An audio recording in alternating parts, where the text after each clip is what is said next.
오늘 여러분과 부활주일, 부활을 믿으라는 제목으로 말씀을 나누고자 합니다. 믿는다라는 것 아주 쉬울 때도 있지만 상당히 힘들 때도 있습니다. 특히 보이지 않는 것을 믿는 것 쉽지 않은 것 같습니다. 제가 7살이었는지 초등학교 저학년이었는지 모릅니다. 그 시절에 아주 유명한 우리들이 잘 아는 오락기가 나왔습니다. 근데 이 오락기는 일반 오락기와 달리 손에 들고 작게 하는 오락기였습니다. 근데 이 시골이라다 보니까 그 오락기를 알려진 것도 없고 아무것도 없이 오락실이라는 곳은 있어가지고 엄청 큰 오락기 앞에서 그렇게 놀던 시절에 친구 하나가 아주 자랑스럽게 자랑을 합니다. 자기는 오락기를 손에 들고 다닌다. 다른 친구들은 야 뭐야 그런 거 있어. 그런데 저는 의심이 들기 시작했습니다. 에이, 그런 게 어디 있어. 세상에 아무 그런 거 없어. 있으면 가져와 보라 그래. 있으면 내가 너한테 형님이라고 부른다. 그렇게 이야기하면서 막 따졌습니다. 한 6개월이 지났을까 자기 아버지가 일본에서 오락기를 사왔다 그럽니다. 저한테 딱 갖다 주면서 보여주면서 이게 그런 오락기라고. 그래서 저는 그걸 쳐다보면서 이거는 오락기가 아니다. 이거는 그냥 뭐 잘못된 기계지. 해봐. 그러니까 옆에 아들을 오락을 한 번씩 시켜주는데 와 진짜 오락실에 있던 그 오락을 거기서 막 하는 겁니다. 조금은 마음에 자존심에 상처를 입고 그 오락하는 걸 쳐다봤습니다. 그런 친구들은 다 믿는다라고 난 네 말 믿어 했던 친구들은 한 판씩 다 하고 돌아갔는데 저의 차례가 왔습니다. 물론 그 친구는 안 믿는다니까 너는 믿지 않았으니까 안 해준다 그러더라고요. 제가 무릎을 꿇고 형님이라고 말했습니다. 그러니까 그 친구가 그래 그러면 믿어지나 그러더라고요. 믿습니다 형님. 여러분 보지 않고 어떤 것에 대해서 믿으라고 하면 참 안 됩니다. 그런데 그것이 보이면 믿을 수 있다라고 사람들은 생각합니다. 물론 그 시절에 저는 집으로 돌아오면서 혼자 되뇌었습니다. 나는 오락 한 판 하기 위해서 부른 게 아니라 내가 몰랐기 때문에 그렇다. 이제는 믿는다 라는 생각을 했던 것 같습니다. 여러분 판타지처럼 진짜 그 오락기는 보여지는 거지만 부활이라는 거, 누군가가 죽었다가 다시 살아났다는 거 믿겨지십니까? 예, 뭐 요즘처럼 판타지 소설이 유명하면 그게 믿겨질지는 모르겠지만 절대 부활이라는 그 단어는 믿기 힘든 단어입니다. 믿으려고 노력해도 안 되는 단어일 수도 있습니다. 그 여러분 중에 대개는 그럴 수 있습니다. 부활절이 오면 예수님 그런가 보다 하고 끝나버리는 거예요. 그게 진짜 내 삶에 다가와서 부활하신 예수님이 나를 이끌어가시고 주장하신다라는 그 믿음 자체는 많이 없는 것 같습니다. 저도 그랬습니다. 그러다 보니까 주중에 고민이 돼요. 부활절 설교를 해야 되는데 내가 진짜 부활을 내 삶에 빼저리게 예수 그리스도의 그 부활을 믿고 있냐 안 봤는데 믿겨지냐라는 거죠. 성경 말씀은 믿는다 했기 때문에 그냥 믿는 거지만 진짜 그게 내 뱃속에서 들어와 이야 어떤 누가 말해도 부활하신 예수님에 대해서 목숨을 걸고 내 인생을 걸 수 있냐 늘 그렇게 말하지만 진짜 그럴 수 있냐는 생각이 듭니다. 그러면서 어떤 사람들이 말로 꼬시고 사람들이 세상에서 보여지는 것들은 너무 잘 믿는데 왜 이것만 보면 그냥 나는 믿어 하고 그냥 떠넘기는지, 그냥 나는 이것은 예수 그리스도를 믿는 이 땅에 살아가는 가정 가운데 그렇게 중요하지 않기 때문에 믿어 하고 끝나버리는 건지 의문이 들기 시작합니다. 그러면서 진짜 부활을 내가 진심으로 진정으로 믿음으로 받아들일 수 있는가라는 의문에 히브리서 11장 1절의 말씀이 생각납니다. 우리 다 같이 한번 봅시다. 믿음은 바라는 것들의 실상이요 보이지 않는 것들의 증거니라. 왜 히브리서 기자가 이 말씀을 썼겠습니까? 믿음이라는 걸요 어떤 믿는 것들은요 바라는 것의 실상이랍니다. 내가 부활을 그냥 집어 던지고 넘기는 게 아니라 부활이라는 그 실상이 있었다. 예수님이 나를 위해서 죽으심으로 부활하셨다라는 그것을 늘 언제나 바라고 있어야 된다는 거예요. 그냥 단순히 그거는 부활의 사건이야가 아니라 부활하신 예수님이 나를 위해 죽으셨다. 예수님이 나 때문에 죽으셨기 때문에 내가 영생을 얻었다라는 이것을 늘 바라고 있어야 되는 거예요. 믿음은 이런 거란 겁니다.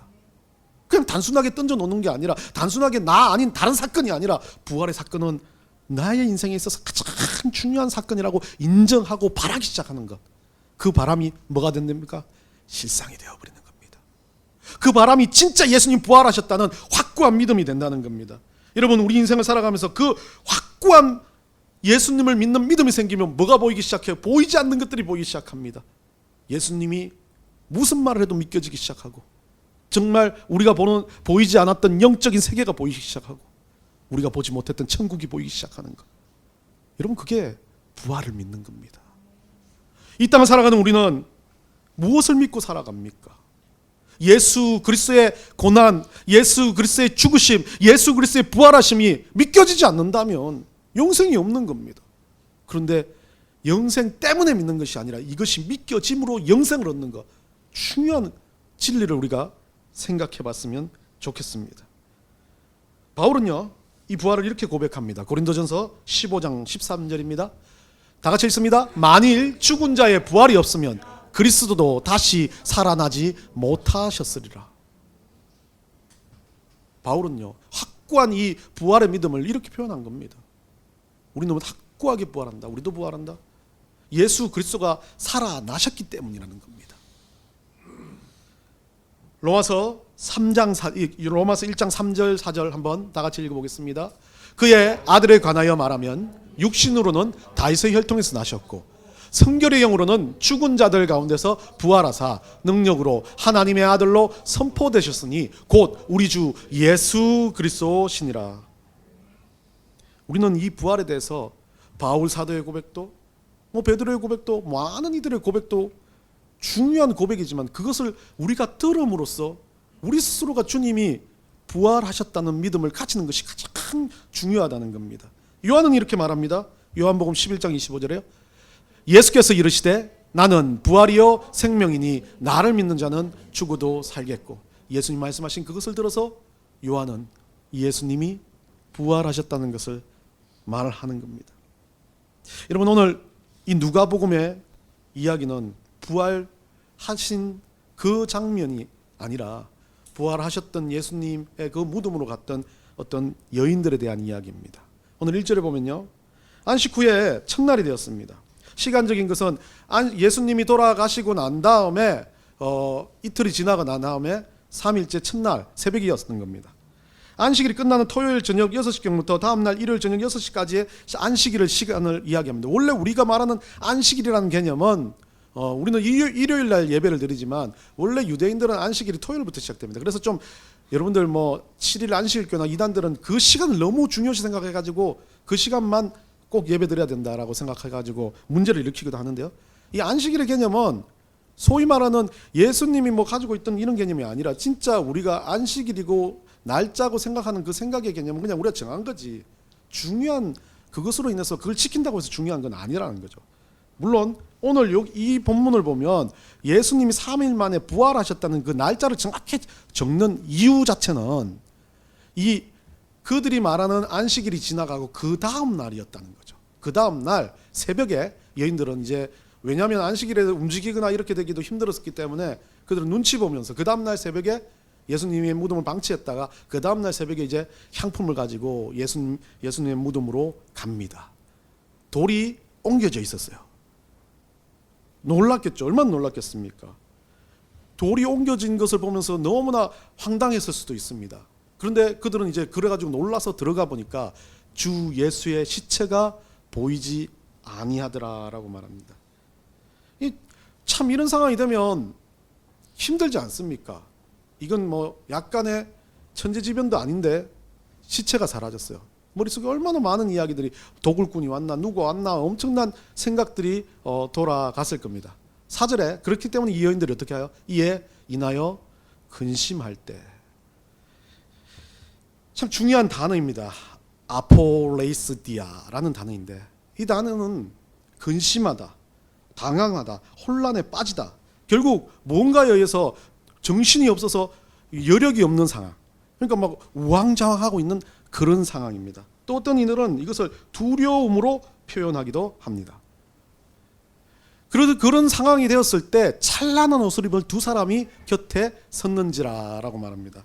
물론 이 여인들은 근심이 지금 당황해가지고 어쩔 줄 몰라하는 상황에 찬란한 옷을 입은 그 두 사람이 서 있던 거, 여러분들 그런 경우 있지 않습니까? 엄청나게 눈에 띄는 사람이 있는데 내가 정신이 없으면 보입니까? 안 보입니까? 안 보이는 거죠. 이 여인들은 지금 보이지도 않아요. 그런 상황에서 5절로 넘어갑니다. 여자들이 어떻게 합니까? 두려워서 얼굴을 땅에 대는다고 그러죠. 이 천사들을 보지도 못하고 두려워하는 상황이었다는 겁니다. 그리고 이 여인들이 그 얼굴을 땅에 대는 상황에 이 천사들은 뭐라고 말합니까? 어찌하여 살아있는 자를 죽은 자 가운데서 찾느냐. 오늘 본문에서 이것을 이야기하고 싶습니다. 우리는 부활을 믿는다라고 말하면서도 우리도 똑같이 행동해요. 우리가 살아가면서 보면 우리 삶에서 그냥 자가당착에 빠져가지고 자기 일이 힘들고 여러 가지 문제가 생기면 물론 예수님을 찾고 기도를 할 때도 있습니다.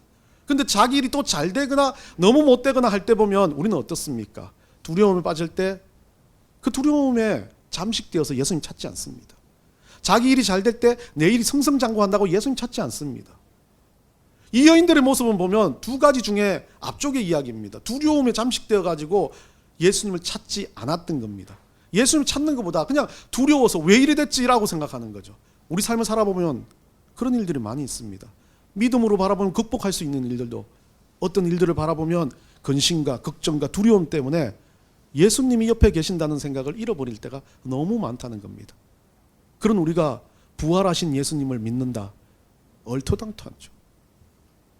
그 순간에 부활하신 예수님이 나에게 어떤 의미를 가집니까? 아무 의미가 없습니다. 이 두려움 자체에 잠식되어 있는데요. 이 여인들도 그랬을 겁니다. 이유가 뭐겠습니까? 그들의 삶에 늘 언제나 예수 그리스도를 옆에 두고 부활하신 예수님을 자기의 믿음의 실상으로 받아들임이 없었기 때문에 그렇습니다. 이 여인들은 예수 그리스도가 죽었다는 그 사건만으로 모든 것이 끝났다고 생각했던 여인들이었습니다. 그런데 그 부활하신 예수님을 이들이 믿는 순간 어떻게 바뀌었습니까? 이 여인들로 복음을 위해서 목숨을 바치는 여인들로 결론은 바뀝니다. 그런데 이 여인들의 그 가정 속에서 이 여인들은 어땠습니까? 우리와 똑같다는 겁니다. 살다 보니까 힘들다 보니까 어렵다 보니까 부활하신 주님은 온데간데없고 내 욕심, 내 자아, 내가 살아야 되겠다는 이 세상만 남겨져 있는 겁니다. 이 세상에서 여러분 잘 살아야 됩니다. 여러분들이 살아가는 삶이 누구보다도 대단해야 됩니다. 그런데 여러분 삶에 부활하신 예수님 어디가 있습니까? 이 천사 둘이도 못 알아보는 이 여인들처럼 예수님이 주셨던 은혜, 모든 것이 은혜라고 말하며 예수님이 나의 산소망이라고 말하면서 그거 몇 마디 외치고 끝나서 세상으로 나아가서는 산소망은 온데간데 없고 살아있는 나밖에 없는 것, 그게 그리스도인들 아닙니까? 그게 오늘날 그리스도인들의 모습입니다. 예수님이 부활하셨다고 부활의 아침에 너무 감사하고 기뻐하고 찬송에 찬송을 하지만 그 찬송 소리를 하고 난 다음에 세상으로 나아가서는 예수 그리스도가 사라져버립니다. 죽으신 예수 그리스도밖에 없는 거죠. 시체인 예수밖에 없는 겁니다. 그리스도인이 세상에서 산소망을 갖고 살아갈 때, 그리스도인들이 복음을 들고 세상에서 그리스도인으로 살아갈 때, 그때 진짜 부활하신 예수님이 나와 동행하시는 거 아닙니까? 예수께서 안식 그 첫날에 새벽에 부활하셨다라고 이야기하는 건요, 3일 만에 부활, 그 의미에 대해서는 저는 그렇게 특별하게 이야기하고 싶지 않습니다. 근데 중요한 건요, 그들이 형식으로, 그들이 예배드리고 그들이 무언가를 따졌던 그 안식일이 지난 다음날 아침에 예수님 부활하셨어요. 시간의 의미가 어떤 의미를 가지겠지만 3일 만에 부활하셨던 것, 2일 만에 부활하셔도 우리는 지금 2일 만에 부활하셨네, 5일 만에 부활하셨네 이야기했을 겁니다. 그런데 가장 중요한 건요, 그 사람들, 예수 그리스도를 죽였던 사람, 예수 그리스도를 믿지 않는 사람, 유대교의 그 본질적인 바리새인들, 그리고 예수 그리스도를 믿었던 제자들까지도 그 안식일에는 예수를 찾지 않았다는 겁니다. 그리고 예수님은 어떻게 했습니까?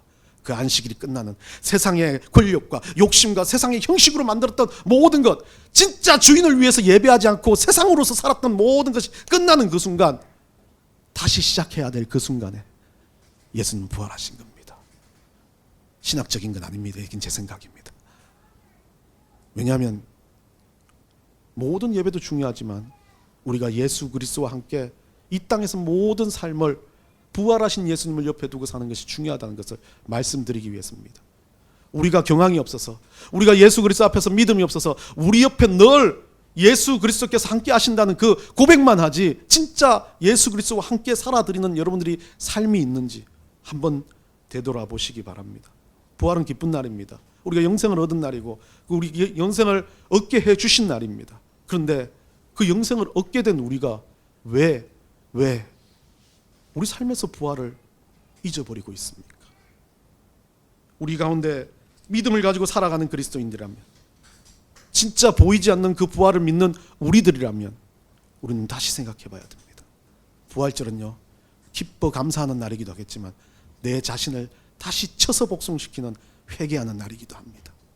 주님, 제가 작년 1년 동안 예수 그리스도와 동행하지 못했습니다.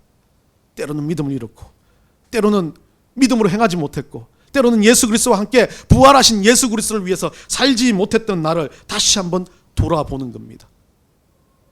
천사들이 묻습니다. 여기 계시지 않고 살아나 있는, 6절에 보시죠. 여기 계시지 않고 살아나셨느니라. 얼마나 하나님이 답답했으면 천사를 보내고까지 예수 그리스도가 그렇게 반복적으로 너희에게 내가 죽어서 3일 만에 부활할 거라고 이야기했던 것을 잊어버렸냐라고 질책하는 것이기도 하겠지만, 무지한 우리들에게 똑같이 주님께서 해주시는 방식 아닙니까? 매주일 예배에 와서 부활하신 주님을 다시 깨우치고 가는 겁니다. 그리고 또 한 주를 또 시작하게 되는 거고, 그렇게 또 살아가는 겁니다. 우리 인생을 봤을 때 우리가 죽음으로 가기 전에 우리는 계속해서 그렇게 살아가는 겁니다. 여기 살아나셨느냐는 이 단어는요, 에게르드라는 단어인데, 이 의미는 상징적인 의미로 살아나지만 원래 이 단어는 사람을 깨우거나 치유하거나 이렇게 세우거나 죽은 것을 다시 살릴 때 쓰는 단어입니다. 예수 그리스도께서 부활하셨다는 의미는 예수님이 우리를 위해서 죽음을 이기시고 부활한 의미이지만, 이걸 다른 것으로 생각해보면요, 우리를 다시 살리신 겁니다. 우리를 다시 이렇게 세우시는 겁니다. 부활주일은요, 그렇기 때문에 예수님이 부활하신 것으로 인해서 우리가 감사하고 기뻐한다면, 우리가 예수 그리스도 없이 믿음 없이 살았던 삶을 다시 버리고 그 죽음 안에서 다시 일어서야 된다는 거죠. 물론 신학적으로 말하면 한 번 얻은 구원에 대한 이야기를 한다면 다르겠지만, 우리의 삶의 문제라는 거죠. 우리가 살아왔던 삶에 예수님 없이 믿음 없이 살았던 삶을 청산하고 다시 예수님 앞에서 일어나는 것, 우리의 성령 가운데 우리의 영들이 치유되어서 성령 충만함으로 다시 일어날 수 있게 하는 것, 그게 에게르드, 살아나셨다는 의미입니다. 여러분, 부활절은 당연히 우리가 축제로 지내는, 축제로 절기로 섬기는 한 주가 맞습니다. 그런데 우리가 살아가는 모든 삶에서 이 부활이라는 단어, 예수님이 우리를 위해서 부활하셨다는 이 믿음이 사라진다면 부활주의를 기뻐할 수도 없고, 부활주의를 이렇게 기쁘게 섬겨보여 뭐 하겠습니까? 1년 365일 여러분에게는 부활절이 되시기 바랍니다. 고린도전서 6장 14절에 이렇게 말합니다. 우리 다 같이 읽어봅시다. 하나님이 주를 다시 살리셨고 또한 그의 권능으로 우리를 다시 살리셨는, 요한복음 1장 12절입니다. 영접하는 자, 그 이름을 믿는 자들에게는 하나님의 자녀가 되는 권세를 주셨으니. 진짜 우리가 이것을 믿는다면 우리는 부활하신 예수님을 보지도 못했고 어쩌면 목도 하지 못했던 그 상황이지만, 이 말씀을 믿음으로 우리는 그것이 실상이 되는 줄 믿습니다.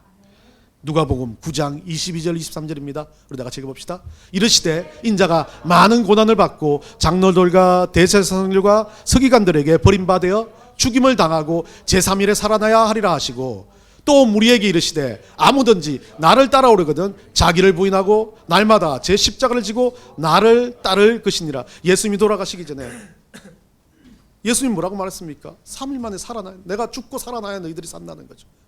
그러면서 우리한테 주신 명령이 뭡니까? 너희도 나를 믿는 것, 십자가를 지고 따르듯이 살아갔으면 좋겠다. 그리스도인입니까? 믿음을 가졌습니까? 솔직하게 말하면요, 여러분들의 머릿속에, 저의 머릿속에는요 90%가 세상 사는 거예요. 먹고 자고 마시고 세상 살고 자식들이 어떨까? 내 삶이 어떨까? 내 직장이 어떨까? 내 돈 버는 게 어떨까? 내가 어떤 학교 들어가면 어떨까? 남들보다 잘나면 어떨까? 자존심에 살아갑니다. 10%요? 예수님 아닙니다. 또 그게 내 취미가 관심생활이 또 가 있습니다. 우리 머릿속에 1%도 안 되는 예수님이 계십니다. 부활하신 예수님 믿는 거 맞습니까? 오늘은요, 기뻐하기보다는 회개하는 날이어야 됩니다. 감사한 거 맞으니까 회개하는 날이어야 됩니다. 여러분들 삶 속에 예수님은 몇 %이십니까? 부활하신 예수님이 여러분 삶 속에 어느 정도이신지를 다시 돌아봐야 돼요. 그래서 예수님 말한 대로 우리 십자가를 질 수 있어야 됩니다. 세상에서요, 열심히 사는 것, 그거 주님께서 뭐라고 말합니까? 십자가 지는 것의 한 표현입니다. 부모님 섬기는 거요, 십자가 지는 거 한 표현입니다. 내가 세상에서 내가 할 수 있는 일들을 최선을 다하는 거 십자가 지는 한 표현입니다. 그 속에서 뭘 하라고요? 예수 그리스도를 전달하는 복음의 백성으로 살아라는 거죠. 내가 받았던 이 부활이 너무 감사해서 보여줘야 된다는 거 아닙니까? 그게 그리스도인입니다. 그게 예수 믿는 사람들의 모습입니다. 여러분, 부활은 믿겨지고 안 믿겨지고의 문제가 아닙니다. 믿어야 합니다. 그리스도인이라면요. 그리고 그 부활을 믿는다면 살아야 합니다. 부활하신 예수님 앞에서 목숨 걸고 살아야 합니다. 내가 잘나기 위해서요? 아니요. 내가 행복하기 위해서 사는 거 아닙니다. 행복 어디에서 뭐 말하고 이야기하는 사람들 많이 있습니다. 그런데 우리는 우선순위에 예수 그리스도의 기쁨이 되는 삶을 사는 것이 우선순위입니다. 그러면 뭐가 따라옵니까? 우리 행복이 따라오고 우리 영생이 따라온다는 것. 부활주일, 이 부활의 의미를 다시 한번 깨닫고 예수 그리스도를 믿는 믿음으로 여러분들이 살아가시길 원하며, 매년 일어나는 이 부활주일이 오기 전까지 매 순간이 부활절이 되는 여러분들의 시기를 간절히 축원합니다.